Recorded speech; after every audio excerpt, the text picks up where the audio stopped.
आजाद Hindustan live, सच के साथ। नरसिंह टेकरी पर हुआ रामार्चन कार्यक्रम। बालकदास महाराज की 27वीं पुण्यतिथि पर हुआ आयोजन। खंडवा कलेक्टर सहित अधिकारी भी हुए शामिल। तीर्थ नगरी ओमकारेश्वर में नरसिंह टेकरी आश्रम पर वहां के महंत की पुण्यतिथि पर धार्मिक आयोजन के साथ मनाया गया।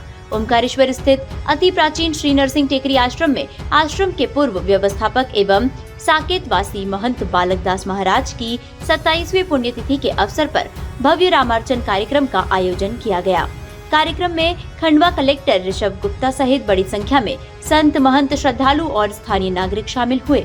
आश्रम के व्यवस्थापक महंत श्याम सुंदर दास महाराज ने बताया कि पुण्यतिथि के अवसर पर प्रातः काल से ही आश्रम परिसर स्थित मंदिर में विशेष पूजन अर्चन एवं रामार्चन का आयोजन प्रारंभ हुआ। कार्यक्रम में ओमकारेश्वर षटदर्शन संत मंडल के संतों ने भी सहभागिता कर धार्मिक अनुष्ठान में अपनी उपस्थिति दर्ज कराई। रामार्चन कार्यक्रम सुबह से प्रारंभ होकर शाम लगभग 4 बजे तक चला। धार्मिक अनुष्ठान का संचालन चित्रकूट से पधारे संत राघवदास महाराज द्वारा कराया गया। कार्यक्रम के समापन पर संतों को भेज एवं प्रसादी वितरण हुआ, जिसमें बड़ी संख्या में श्रद्धालुओं ने प्रसादी ग्रहण की। सनावद से विवेक विद्यार्थी की रिपोर्ट।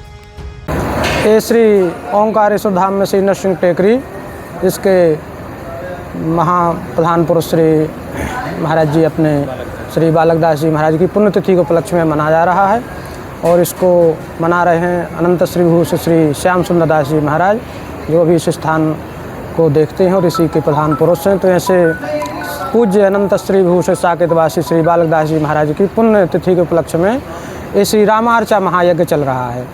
रामार्चा यज्ञ की बहुत बड़ी महिमा है। श्री भगवान शंकर जी माता पार्वती जी से कहते हैं कि रामार्चा यह परो यज्ञो, रामार्चा यह परम तपः, रामार्चा यह परम दानम, रामार्चा यह परम जपः।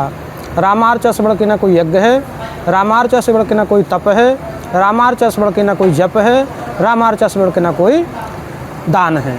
तो ऐसे रामार्चा यज्ञ को जो जीवन में एक बार भी कर लेता है तो संपूर्ण साधनों का फल उसी समय तत्क्षण उस प्राणी को प्राप्त हो जाता है। तो ऐसे हमारे पूज्य श्री पुजारी जी महाराज जी श्री महंत जी हैं स्थान के, ऐसे महंत जी के द्वारा यह पूजन करवाया जा रहा है। और इस रामार्चा की अनंत महिमा है और इसकी महिमा इसलिए भी अधिक बढ़ गई क्योंकि एक तो अधिक मास में अधिकस्य अधिकम फलम, और एक महापुरुष की पुण्य स्मृति पुण्यतिथि उनके उपलक्ष्य में यह कार्यक्रम आयोजित किया गया माँ नर्मदा के तट पर। तो श्री ओंकारेश्वर और ममलेश्वर जी के मध्य में ऐसी इस दिव्य भूमि में और ऐसे दिव्योत्तम समय में यह यज्ञ रखा गया। इसकी बहुत बड़ी महिमा है। इसकी महिमा भगवान शंकर जी भी कहते हैं कल्प कोटि सहस्रेषु न तेषाम फल भाग भवेत। करोड़ों कल्पों तक भी रामार्चा की महिमा का वर्णन भगवान शंकर जी कहते कि नहीं कर पाएंगे। तो शंकर इसमें 4 आवरणों में पूजन होती है। प्रथम आवरण में श्री माता माहेश्वरी से लेकर के भगवान शंकर जी और ग्राम देवी तक की पूजा होती है। अब यह द्वितीय आवरण प्रारंभ है। तो इसमें सबसे पहले श्री अयोध्या जी की अवध धाम का पूजन होता है, जहाँ श्री राम जी ने अवतार लिया। तो ऐसे अवध धाम का पूजन होगा, सरजू जी का पूजन होगा, गंगा आदि नदियों का पूजन होगा। भगवान के जो परिकर हैं, विभीषण आदि जो सखा हैं, सुग्रीव आदि जो सखा हैं, अंगद इत्यादि इनका पूजन होगा। श्री हनुमान जी महाराज का पूजन इसके बाद वाले में श्री लखनलाल जी का, भरतलाल जी का, शत्रुघ्न लाल जी का और श्री हनुमान जी महाराज का पूजन होगा।